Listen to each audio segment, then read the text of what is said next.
और शेर का जो पराक्रम चलता है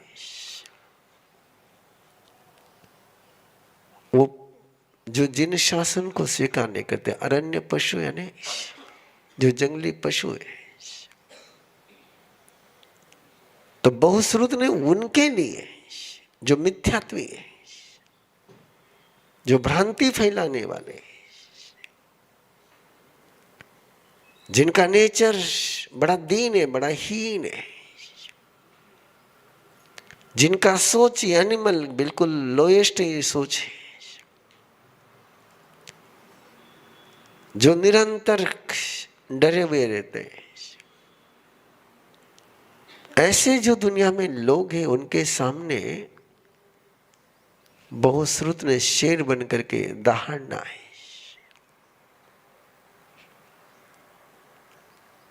उनके सामने उसने गाय नहीं बनना, उनके सामने उसने अश्व नहीं बनना, उनके सामने उसने हाथी नहीं बनना है। उनके सामने जब भी बात आएगी तो शेर ही बनेगा। बात को थोड़ा सा स्पष्ट करने के लिए इतिहास के एक आचार्य का नाम आपके पास पहुंचाना चाहूंगा, आचार्य सिद्धसेन दिवाकर। बहुत गजब के तार्किक थे, बहुत गजब के विद्वान थे, और अपनी विद्वत्ता को लेकर के उनको एक प्रकार का अहम भाव भी था। उन्होंने घोषणा कर रखी थी कि मेरा गुरु वही होगा जो मुझे हराएगा।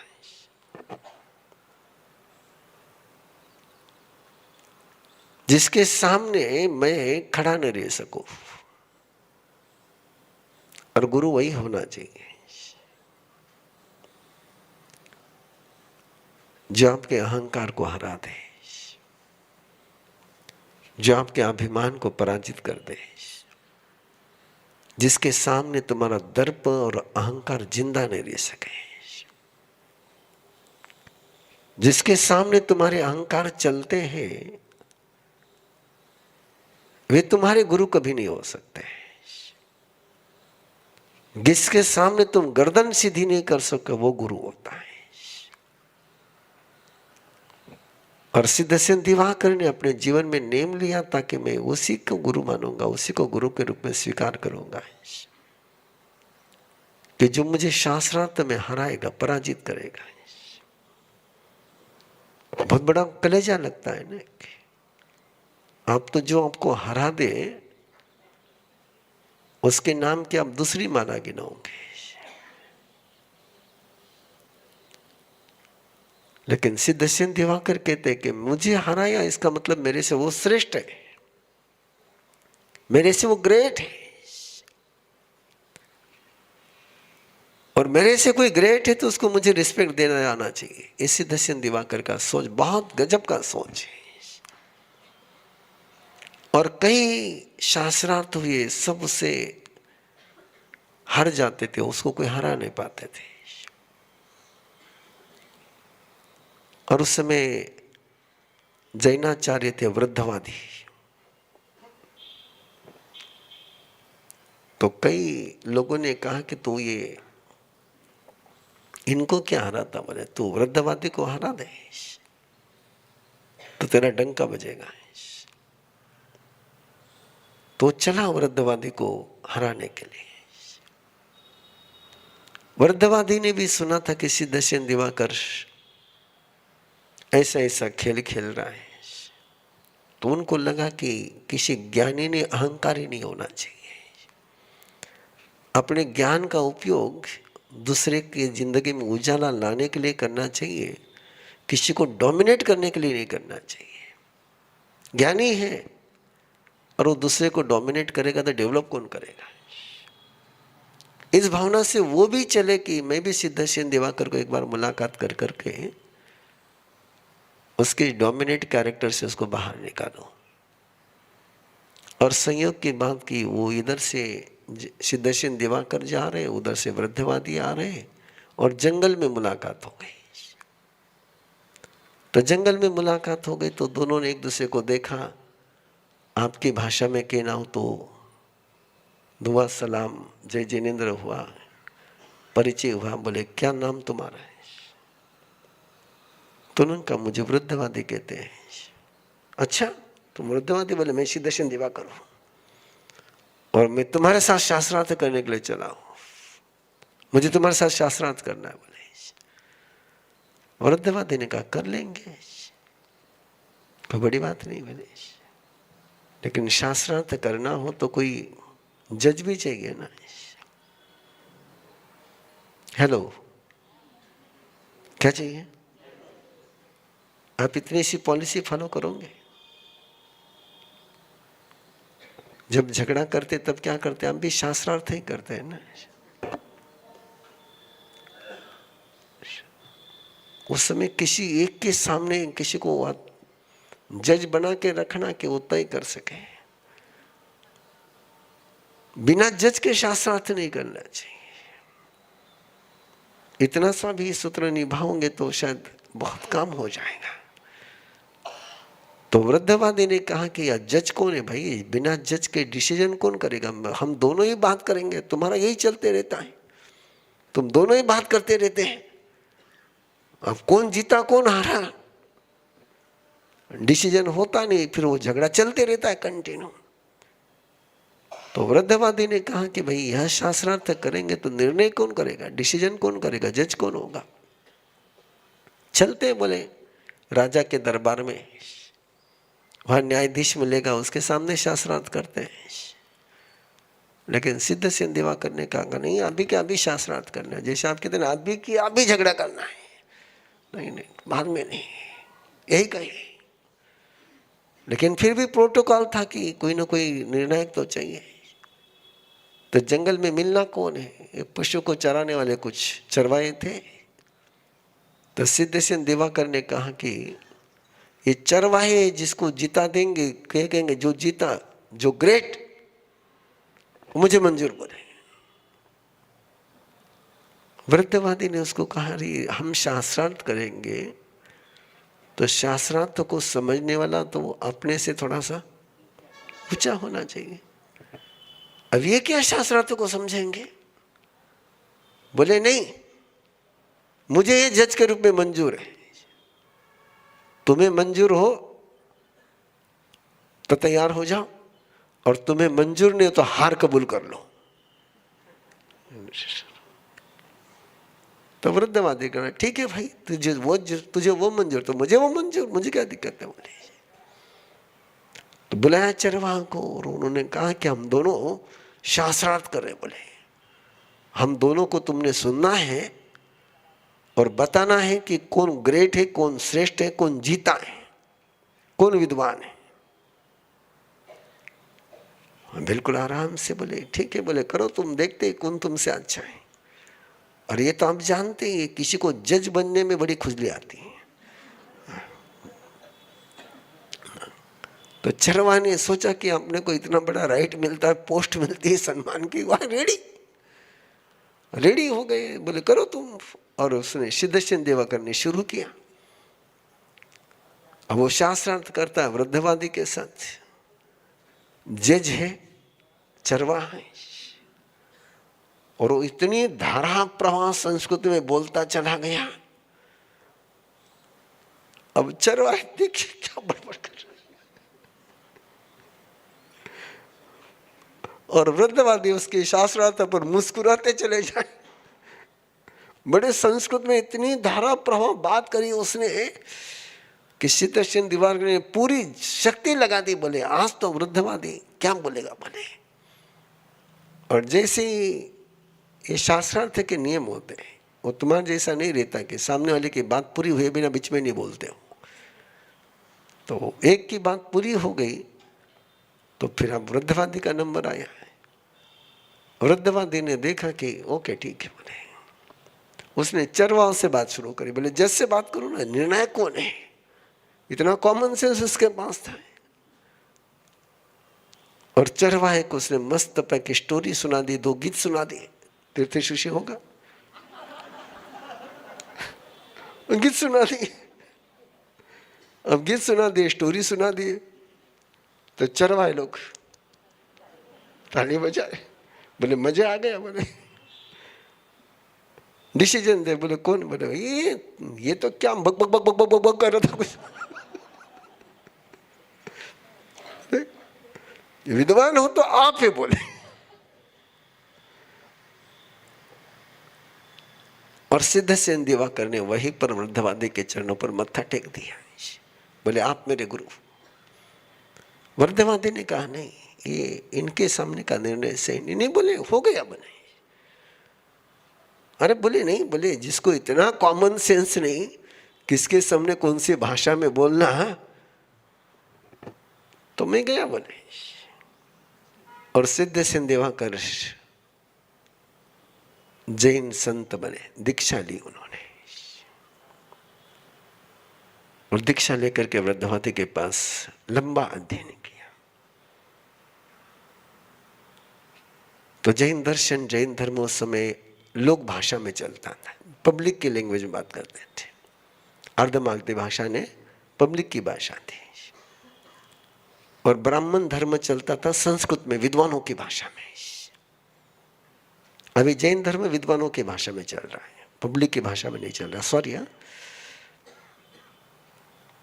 इस समय पब्लिक की भाषा में कोई धर्म चल रहा है तो वारकरी संप्रदाय, क्रिश्चियन संप्रदाय है। ज्ञानेश्वर ने जो काम किया है, संत ज्ञानेश्वर ने, संत तुकाराम ने, उन्होंने पूरे संस्कृत धर्म ग्रंथ को पब्लिक के लैंग्वेज में लेकर आए। और पब्लिक के लैंग्वेज में लेकर के आए, इसलिए लोग भागवत धर्म में जुड़ पाए। पता नहीं हमारे यहां कब कौन ज्ञानेश्वर होगा कि जो पब्लिक की भाषा में बात करे। क्रिश्चियन लोग पब्लिक की भाषा में बात करते हैं। वो कोकण में जाएंगे तो कोकणी भाषा में बोलेंगे। वो वहां पुणे की मराठी में बात नहीं करेंगे, वो कोकणी भाषा में बात करेंगे। वो वराड़ में जाएंगे तो वराड़ी भाषा में बात करेंगे। वो औरंगाबाद की मराठी में बात वहां नहीं करेंगे। हर बोली भाषा में उनके ब्रॉडकास्टिंग सेंटर है। आपको लगता है ना कि वो लोग क्यों जोड़ते हैं, उनका धर्म प्रचार क्यों होता है? तो वो लोगों की भाषा में बोलते, लोगों को समझ में आता है। हम बोलते तुम्हारी भाषा में, पब्लिक की भाषा में बोलते नहीं है, तो पब्लिक को लगता है कुछ तो भी अलग है। आपके यहाँ पर महासती वन्यभूषण प्रीतिसुधा जी महाराज साहब, वो पब्लिक की भाषा में बोलते थे तो पब्लिक जुड़ती थी। मुझे केवल एक बार संभाजी नगर में वर्धमान नागरिक सहकारी संस्था ने अवसर दिया कि पब्लिक की भाषा में बात करो, तो उस दिन नवकार मंत्र मैंने पब्लिक की भाषा में नवकार मंत्र पर ही बात करी थी। लेकिन वो भाषा कौन सी थी? वो नवकार मंत्र कौन सा था? वो तुम्हारा नवकार मंत्र नहीं था। तुम्हारा नवकार मंत्र क्या है? जिसने 4 घाती कर्म का क्षय किया है, 4 घाती कर्म बाकी, वो तीर्थंकर है तुम्हारे हरियंत है। मैंने उसका जिक्र ही नहीं किया। पब्लिक की लैंग्वेज में बात करी, तो पब्लिक की लैंग्वेज में बात करी तो लोगों को समझ में आ गई, बैठे रह गए लोग। लेकिन सिद्ध सेन दिवाकर संस्कृत से आया हुआ था, उसको लगा कि ये तो विद्वानों की भाषा में कुछ नहीं है, इनका नवकार मंत्र भी पब्लिक की भाषा में है। तो उसने नवकार मंत्र का विद्वानों की भाषा में ट्रांसलेशन कर करके संस्कृत में बनाया। जैसे संस्कृत में बनाया तो गुरु ने कहा ये क्या किया भाई तूने? बोले नहीं, ये अर्धमागधी भाषा बोले ग्रामीण लोगों की भाषा है, संस्कृत भाषा बोले विद्वानों की भाषा, देवताओं की भाषा है, बड़े लोगों की भाषा है। तो नवकार मंत्र बड़े लोगों की भाषा में होना चाहिए।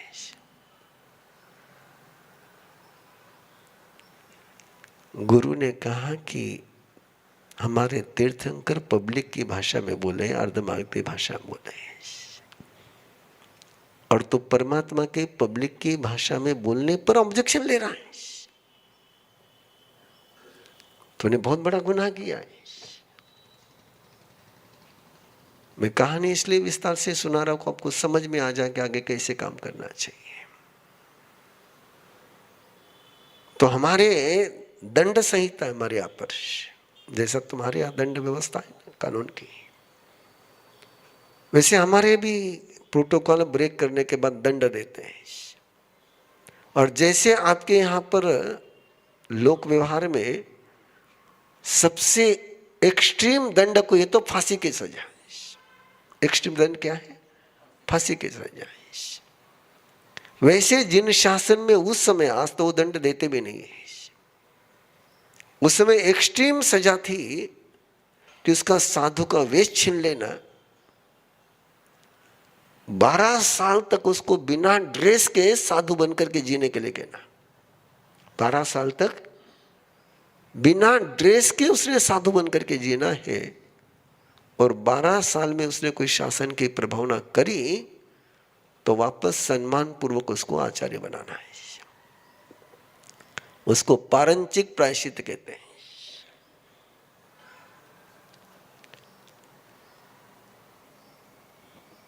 थोड़ा सा अलग जा रहा हूं, ध्यान में रखना है। शासन चलाना हो तो गलती को दंड देना होता है, क्षमा नहीं देनी होती है।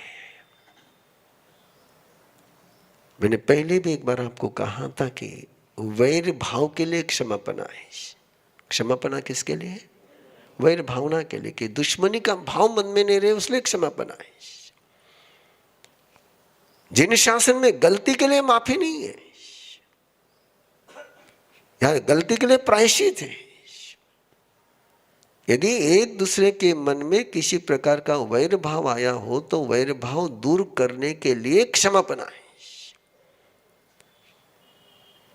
लेकिन आपने टोटका दूसरा पकड़ लिया, गलती हो गई, मैं सब माफ करो। गलती की माफी मांगने वाले गुनहगार और देने वाले भी गुनहगार। गलती की माफी नहीं होती है।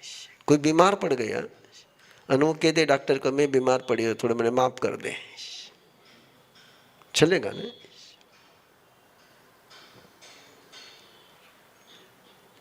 बीमारी को माफी देकर के बीमार ठीक नहीं होता है। गलती को माफी देकर के कोई सुधरता नहीं है। गलती के लिए परमात्मा ने कहा प्रायश्चित। और आपको आराधना के समय में कहा था कि आध्यात्म की यात्रा तब शुरू होती है जब प्रायश्चित लेते हैं। बिना प्रायश्चित की आध्यात्म की यात्रा शुरू नहीं होती है। तो शासन की व्यवस्था थी, चाहे छोटी गलती हो जाए चाहे बड़ी गलती हो जाए। इंद्रभूति गौतम ने छोटी सी गलती करी, भगवान महावीर ने प्रायश्चित दिया कि जा अपना अपराध वहां कबूल करके आ जा। छोड़ा नहीं कि ठीक है चल थारे खन गलती हो गई, तेने माफ करो, नहीं। मैं बोलता हूं कई बार लोग गलती माफी, मैं कहा भैया माफी से गलती सुधरती नहीं, लेकिन ही करते रहो। मैं कुछ भी बोलता हूं तो समझते नहीं उस बात को। मिस्टेक को करेक्ट करोगे तो ही तुम्हारी प्रोग्रेस होगी। गलती को माफी करने से तुम्हारी प्रगति कभी नहीं होगी। जिन शासन का बिल्कुल क्लियर विजन है, और सिद्ध सिंह दिवाकर के उस गलती का प्रायश्चित दिया गया, संघ को बुला करके ड्रेस उतारा गया है और डिक्लेयर किया गया कि 12 साल में कोई काम शासन का रोशन करने वाला काम, जहां जयकारा नहीं लगा है वहां जयकारा लगा के बता दे, तब हम तेरा जयकारा लगाएंगे। और सिद्ध सेन दिवाकर विहार करते करते उज्जैन पहुंचे। क्या ईमानदारी होगी, क्या प्रामाणिकता होगी। यूनिफॉर्म साधु का नहीं है और साधु का जीवन जीना है। मैं बहुत बार स्वयं को कचोटता हूं कि मेरे पास साधु का यूनिफॉर्म है, लेकिन मैं साधु का जीवन जी रहा हूं क्या? उनके पास साधु का यूनिफॉर्म नहीं है और फिर वो साधु का जीवन जी रहे। वंदन है उनके चरणों में। इट्स वेरी क्रिटिकल, बहुत क्रिटिकल। लेकिन वो शेर थे और उज्जैन पहुंचे। और उज्जैन में उस समय विक्रमादित्य राजा थे। दरबार में अपना सिक्का जमाया, ऐसा सिक्का जमाया, ऐसा सिक्का जमाया कि राजा कोई भी बात करता तो सिद्धसेन से ही करता। तो आदमी के स्वभाव में कुछ डिफॉल्ट कैरेक्टर है, और उसमें एक कैरेक्टर है ईर्ष्या। हेलो, कौन कौन बचा हुआ है? कोई नहीं बचा। ईर्ष्या। तो दरबार में जो पुराने विद्वान थे उनको सिद्धसेन से ईर्ष्या हो गई, ये अभी आया और इसने तो सिक्का जमा दिया। और ईर्ष्यालु लोग क्या करते हैं आपको पता है ना, कमी खोजते हैं। कठे इन्हें कैची में पकड़ता है, कठेरी इज्जत मिट्टी में मिलाता है। उनका काम केवल इतना ही रहता है। तो सब लोगों ने देखा कि सिद्धसेन दिवाकर में क्या कमी देखते हैं। और सिद्धसेन दिवाकर तो 100 टन सोना, कमी क्या निकालेंगे। और राजा था महादेव का भगत, शैव था, रोज शिव मंदिर में जाता था। सिद्धसेन भी साथ में जाते थे, लेकिन जाते थे लेकिन खड़े रहते थे, हाथ नहीं जोड़ते थे। मत्था झुकाने का तो सवाल ही नहीं।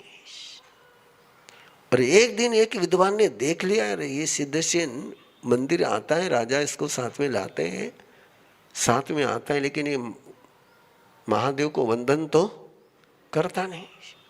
उसने दूसरे को कहा, उसने तीसरे को कहा, और सेकंड डे सबने ऑब्जर्व किया, बात तो खरी यार, बाकी सब तो वंदन करते हैं, ये वंदन नहीं करता है। और फिर राजा को जाकर के कहा, तुम जिसको बहुत सम्मान देते हो वो तुम्हारे महादेव को तो मानता ही नहीं है, वो तो उसको वंदन करता ही नहीं है, हाथ ही नहीं जोड़ता। बोले गजब। अब राजा जब सेकंड डे गया मंदिर में तो उसको महादेव की मूर्ति थोड़ी दिखे, उसकी नजर किधर? सिद्धसेन की तरफ। अब वो उधर तो हाथ जोड़े, लेकिन देखे इधर क्या कर रहा है। और उसने देखा कि अरे महादेव की स्तुति चल रही है और ये तो हाथ भी नहीं जोड़े, इसने मत्था भी नहीं झुकाया, कुछ भी नहीं किया। तो वही सिद्धसेन को पकड़ा, बोले कि तूने महादेव को वंदन नहीं किया। बोले किसको शेर कहते हैं? जहां से तिख दाड़े उदगे दुप्पा हुंसई सिहे मियाना पवर एवं हवाई बहुत से। और सिद्धसेन दिवाकर ने उनको कहा, मेरा वंदन झेलने की ताकत उसमें नहीं है।